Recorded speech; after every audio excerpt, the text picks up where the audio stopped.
Assalamualaikum warahmatullahi wabarakatuh. Saya Meli Febrilia Mahmud 150 2019 0001 kelas C1.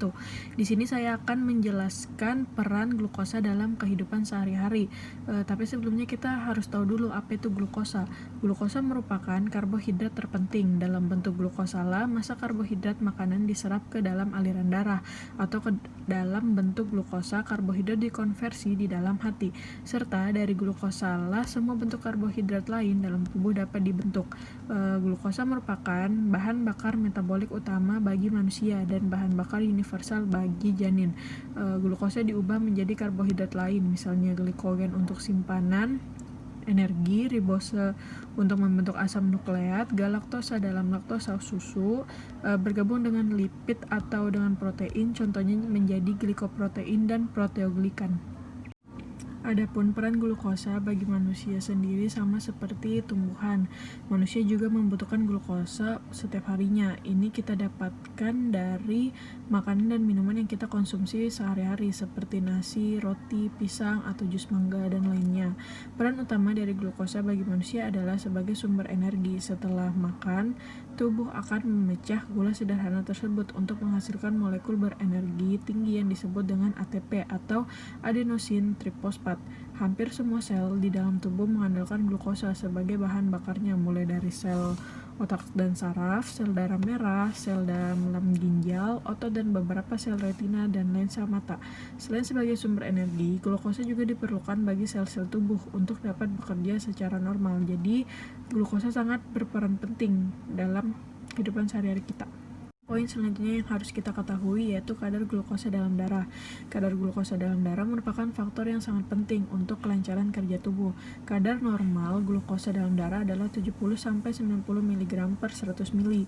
Kadang di mana kadar glukosa darah berada di bawah 70 mg per 100 ml disebut hipoglisemia, sedangkan di atas 90 mg per 100 ml disebut hiperglisemia. Hipoglisemia yang ekstrim dapat menghasilkan satu rentetan reaksi goncangan yang ditunjukkan oleh gejala gemetarnya otot, perasaan lemas badan, dan pucat warna kulit. Hipoglisemia yang serius dapat menyebabkan kehilangan kesadaran atau pingsan sebagai akibat kekurangan glukosa dalam otak yang perlu untuk pembentukan energi, sehingga kemudian dapat menyebabkan kematian.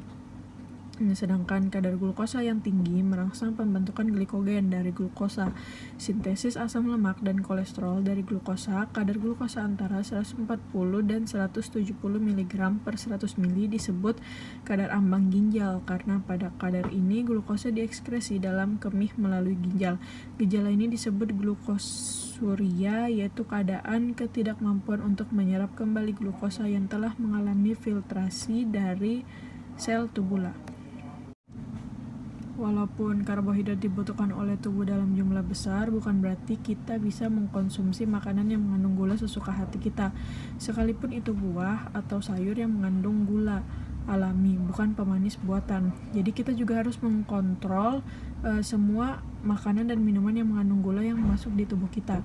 Proses metabolisme karbohidrat ini diatur oleh hormon insulin yang diproduksi oleh sel beta pankreas. Tujuannya agar kadar gula alami dari makanan yang masuk ke dalam darah tetap stabil. Salah satu masalah kesehatan yang menyerang kerja insulin adalah diabetes.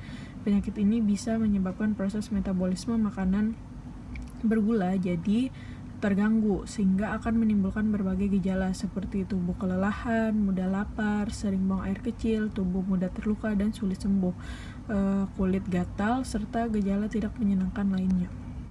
Jika kadar gula darah tidak terkendali, maka diabetes akan semakin parah, bahkan dapat menyebabkan komplikasi seperti gagal ginjal, gangren atau luka di bagian tubuh yang menyebabkan jaringan rusak, penyakit jantung, dan retinopati atau kerusakan mata.